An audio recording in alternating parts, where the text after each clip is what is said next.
Welcome to Sparking Success with Aaron Opalewski.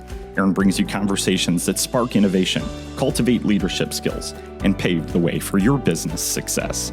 In each episode, we delve into the dynamic world of business and leadership, exploring strategies, insights, and success stories that fuel your professional journey.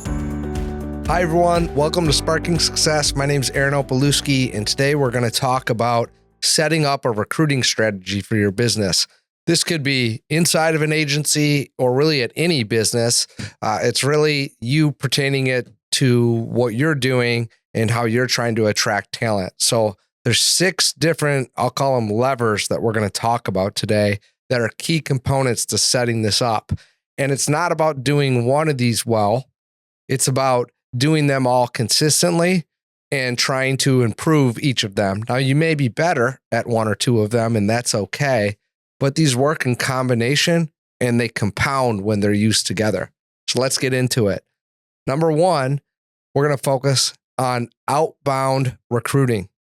So outbound recruiting would be us making calls on, from LinkedIn, from ZipRecruiter, from Indeed, from things like that. And so that's generally a paid service.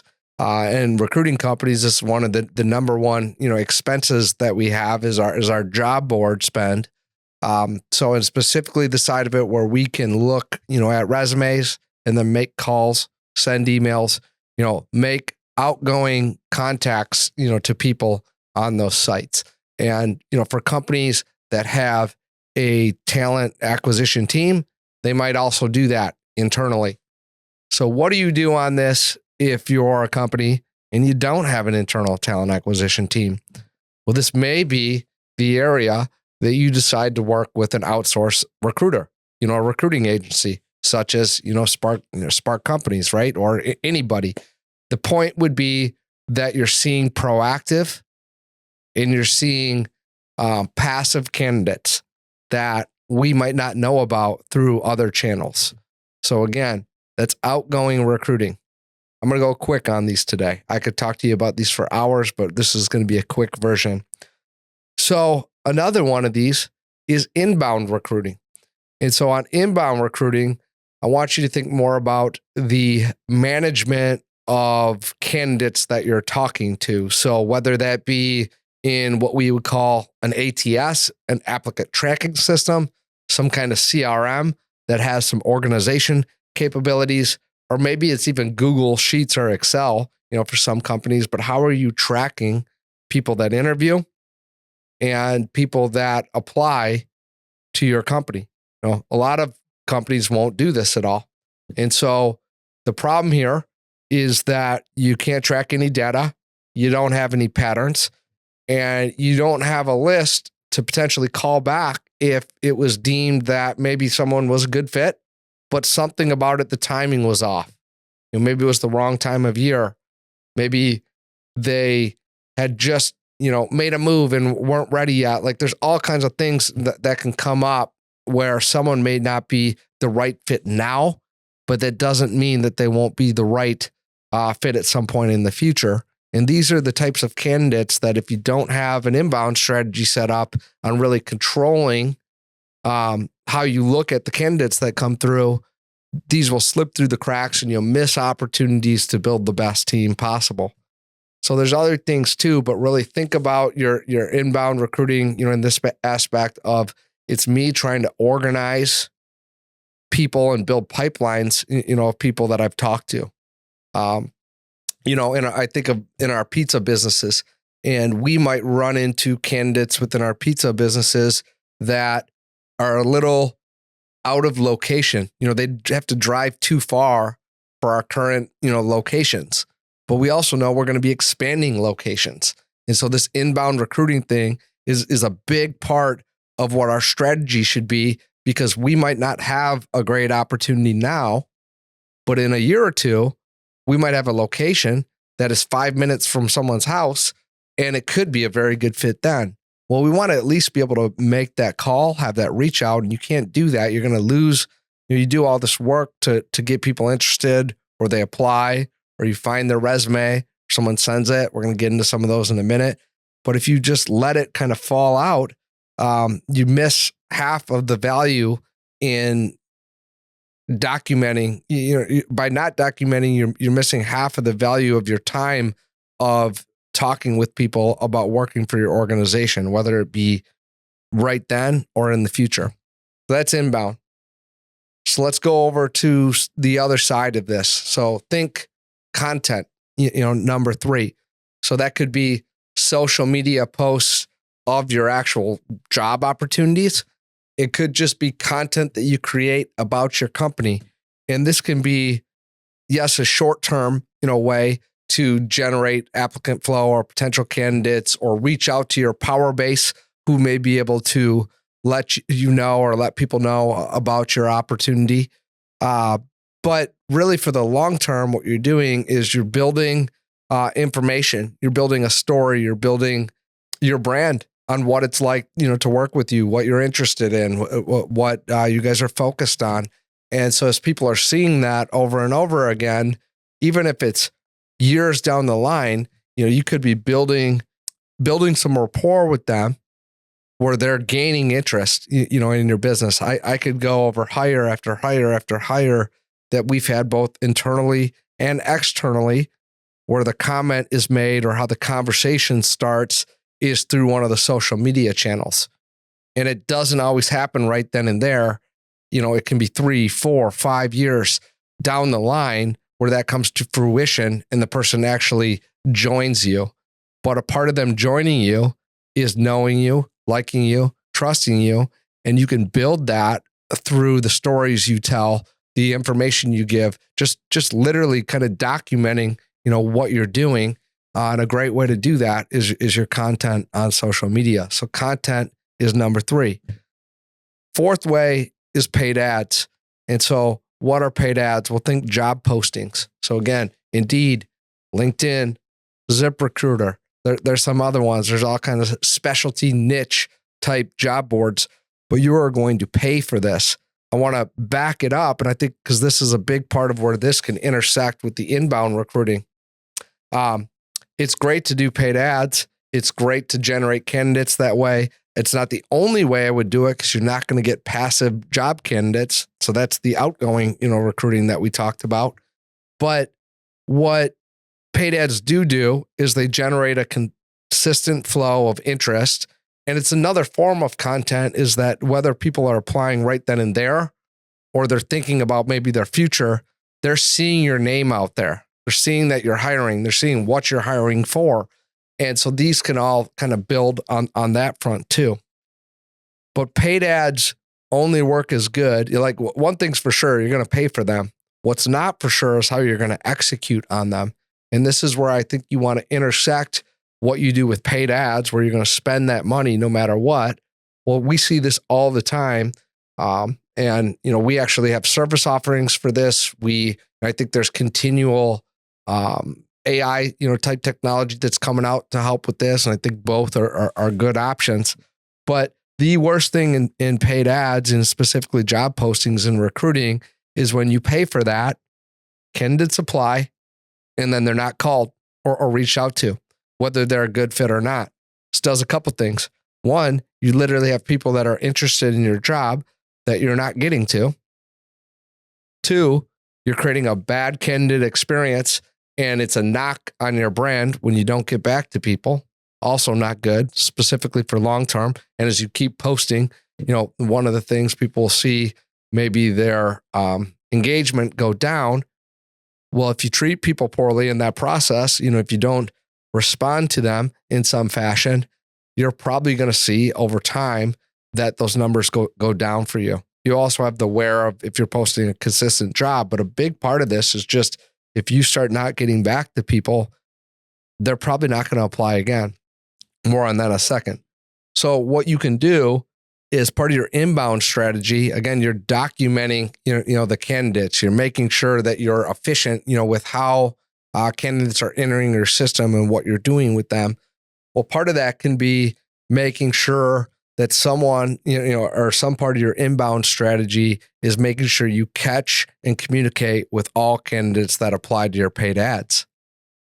Now, that doesn't mean that you're going to hire them all or that they're all going to be qualified, but we can give some kind of message, giving clarity and thanking them for their application. You could do different forms of this, but a lot of times ours will look like, if someone's not qualified, thank you. And, we look forward to your application on future positions.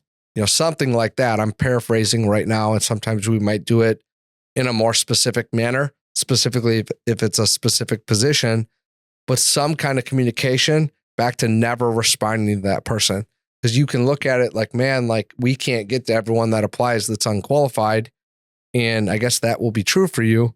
Or you could start to figure out how you can do that, even if it's a light, message back to them, but some kind of response to create an experience and make sure that they at least have some clarity on, what they applied for. People appreciate that, that little nudge on the situation can go a long way. So we've talked about paid ads. We talked about content. We talked about inbound. We talked about outbound. And we talked about how all these things kind of work together. So the last two we're going to talk about can also kind of coincide. So referrals is always, in my opinion, going to be the best way to recruit talent, to your organization. Referrals is the best way to bring in clients. It's the best way to bring in candidates to your organization too. Now, if it's the only way, you're going to have some challenges with that. You're going to have some bottlenecks, but it is something that you want to be the lifeblood of your recruiting strategy. And so what does that look like? Well, it could be internal, team members that are referring other people that they know and think would be a good culture fit and, have the skill set to thrive, in your environment. That's great. It also could be other candidates or clients or people that don't, work for you, but maybe they see your content or maybe you know them within your power base of people. And then as you're adding, people to your organization, everyone has their own power base. So it gives you an engine to keep generating referrals. And that's great. And so what do you want to do? First, you want to have a strategy for that. You want to be intentional and talk about it. And I think part of the strategy should be is that you want to incentivize the behaviors that you want. And so we'll probably do an episode just on this because it's so important, in my opinion, to the recruiting strategy, but we'll keep it general for today. And so for us, internally, we have compensation, that comes with referrals. And I think you want to make that an aggressive compensation. You should base it off of factual data and actual results that come through. But if you can go attract people that can produce a result that you want to produce, within your company, well, the more of them you can attract, the more you can scale your business. There's not much more that's of immense value, in a business than that. Yes, you got to make sure they fit the culture. Yes, they have to have the characteristics, but all that's kind of built into like, hey, if you can tie your referral incentives to a result, you can unlock something that is, scalable to whatever level that you can produce the referrals that are that qualified. So incentivizing that program, not just asking is a part of it, and you have to ask to get, but then putting incentivization behind it as well is always my recommendation. Now, the other side of this, and they're like cousins, would be creating affiliates. And so I'll talk about this, just within our, system and setup. So we have the ability to pay people, externally as well, for referrals. So I think of referrals as more of the internal side of this, and the affiliate, even though someone could not sign up as an affiliate and they could just give a referral, and that's fine. But we'd love to set them up as an affiliate, within our system, because then they can receive an incentive for that referral that they gave. So if we can set someone up as an affiliate, we have a monetary payout that happens over a period of time. There's a success, factor put into this. But we have that for the people that work for us, out on client sites. And we also have it for anyone. Any of you listening could become an affiliate and refer us a candidate. And if there's a candidate that meets the success criteria, then you're in a situation where there's a monetary, event that happens within that. And so we have some. I just was talking to our person that runs our affiliate program this morning because I wanted some data on this. And so right now, our top affiliate, within the last 12 months has put in 70 different referrals to our system. And not all 70 of those will work out, or not all 70 will even be able to place. If we do place them, like some won't work out, within the success, factors that are set up, and some, won't even be someone that we can place. But 70 people, we're going to be able to put some of those people to work. We're going to be able to get, payouts for that person. And shoot, they're setting up a whole nother revenue stream for themselves, income stream for themselves at that point with that many referrals. So while we appreciate that, and some people will just give you, a lot of referrals, we think when you put the incentivization behind it and then communicate that to people, it's set up for the maximum amount of success.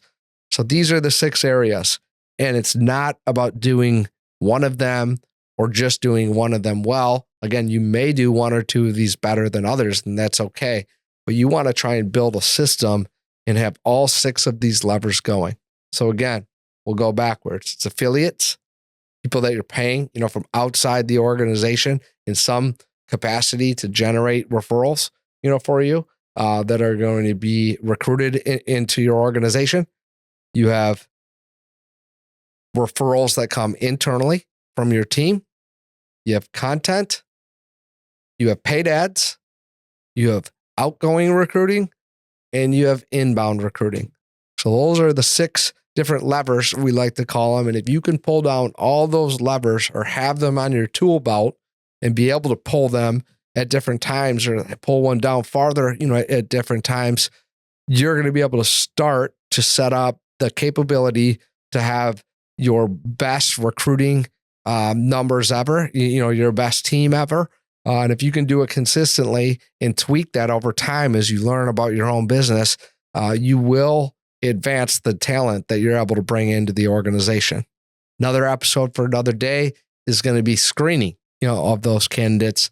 But right now we're focused on how you generate the candidates and work to build pipelines to get more people into your system and ultimately into your company. I hope that's helpful to you today. I know it's been immensely valuable to us, at our companies and, my companies that are outside of Workforce Solutions. And this is something that we talk about and set up for many of our clients. One, it's a paid service that we do. Yes, so that's great. But 2, this ultimately helps us when the client's aligned with us in this area. It helps us generate more and better candidates for them as well. So thank you. If you got value out of this, we'd ask that you share it with one other person, and hope you have a great day.